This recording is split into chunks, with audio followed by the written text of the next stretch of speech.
This video is brought to you by your support of advertisers like Freedom8.com. Learn to start a business from home by visiting Freedom8.com.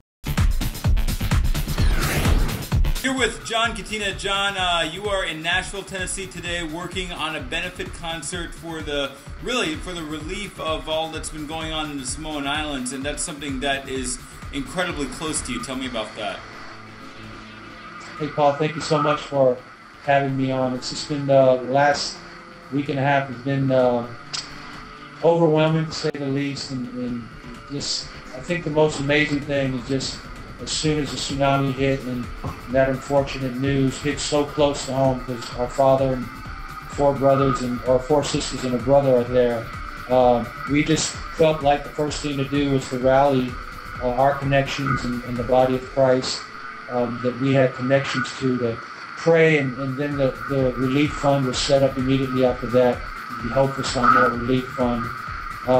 And you know, the response of people from all over the world, literally South Africa, parts of Europe, and especially here in our great country, has been the thing that has motivated us, and we knew that we were stepping out in faith, but it was a God thing. And so we just thank the body of Christ for praying for us, praying for our people, our immediate family, Dad, and all of our sisters and brothers and their families are doing well.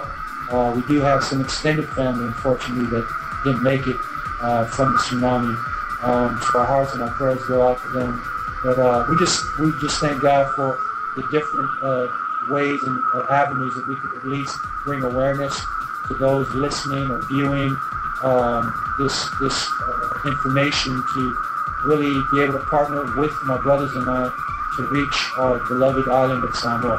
Talk to me about the, a lot of us here in the States right now, it's hard for us, because this is so far away, to really grasp how big of a deal this is. You've lost family members. Can you give me just the best you can do to communicate what has been going through your heart and mind as you've dealt with such a difficulty?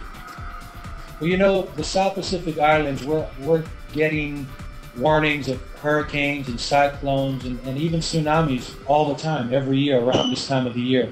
But we're just so used to none of this ever really hitting the island directly, or at least causing the kind of devastation. I mean, this is definitely by far the worst tragedy and devastation that our island has ever experienced.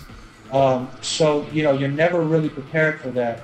But there was something different about we first found out about this through Twitter and Facebook last Tuesday morning. But there was something about the news, and then when we got a hold of our dad, you could just hear the panic and the seriousness in his voice as they were trying to evacuate and head for the hillside.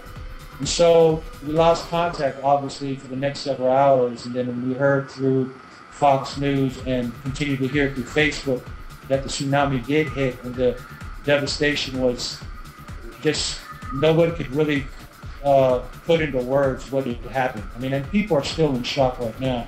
Yeah. And then, 200 or so reported deaths between the two islands, and several that are still missing. That's unheard of, especially on our tiny island.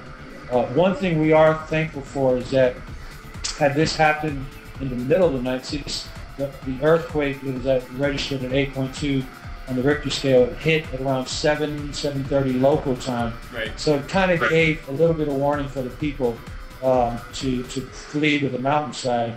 But if this would have happened in the middle of the night, it would have, there's no telling what kind of devastation we would have experienced, especially with the loss. And for more information about the Katinas relief efforts, visit source1tv.com.